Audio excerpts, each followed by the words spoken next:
In this presentation, we will learn about the history of the freedom of press in India after independence.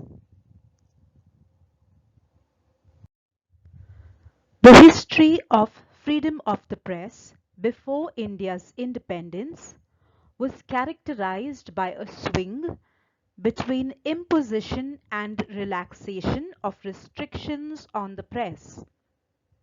The attitude to the press depended on the personality and values of those in power at that time.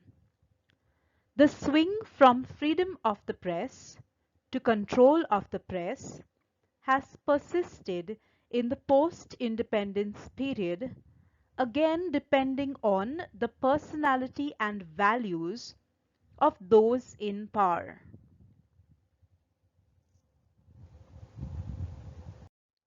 Before independence, the attitude to the press depended on the governor-generals and viceroys in power, and after independence, the attitude to the press depended on the prime minister at that time.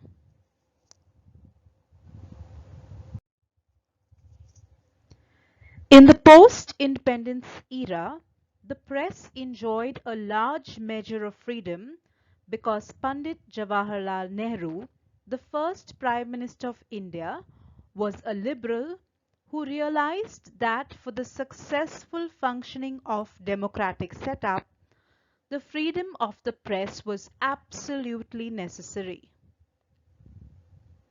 Nehru had a liberal outlook.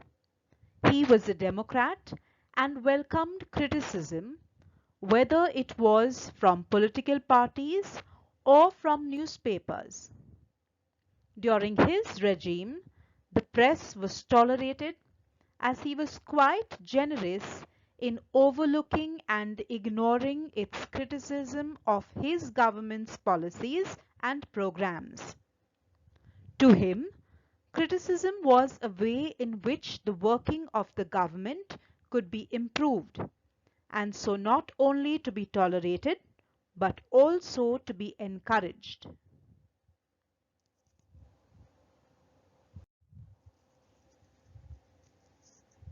Knowing the dangers of arbitrary government in the absence of free press, Nehru once said, "To my mind, the freedom of the press is not just a slogan from the larger point of view, but it is an essential attribute of the democratic process. I have no doubt that even if the government dislikes the liberties taken by the press and considers them dangerous, it is wrong to interfere with the freedom of the press. I would rather have a completely free press with all the dangers involved in the wrong use of that freedom than a suppressed or a regulated press."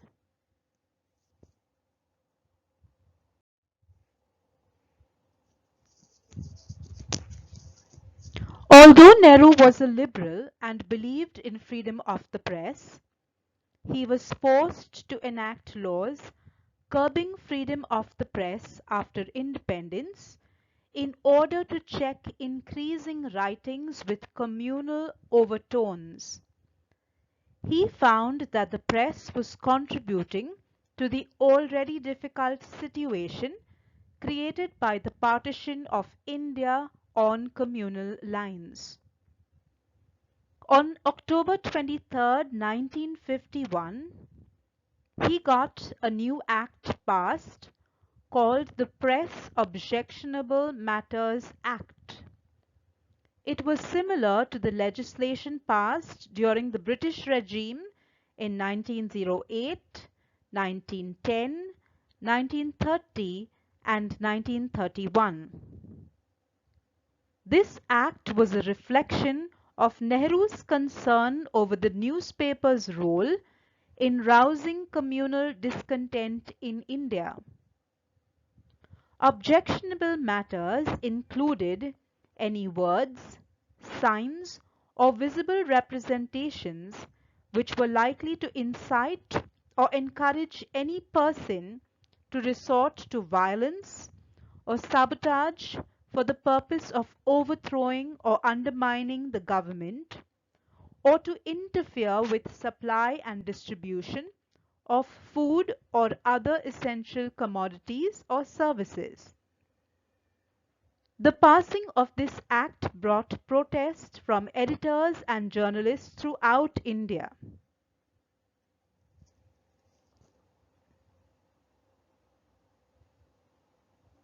The All India Newspapers Editors Conference, the Indian Federation of Working Journalists, and Language Newspapers Association passed resolutions protesting against the Press Objectionable Matters Act. Delegations and protests were made to Nehru and other members of the government. Thus, although Nehru helped the passage of the 1951 Act, he did not implement it rigorously.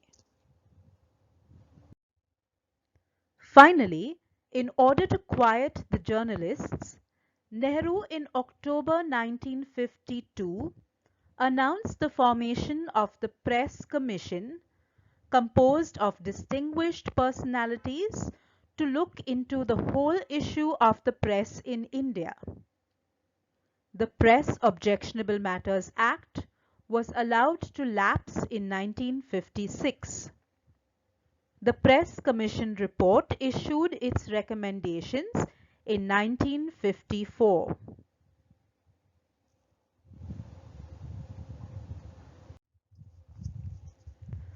The fact that Nehru was a liberal and did not favor the imposition of restrictions was shown during the Chinese aggression. Even during the 1961 Declaration of Emergency, which he called to deal with the Chinese incursions on India's borders, the imposition of restrictions was minimal, applying only to news relating to India's defenses.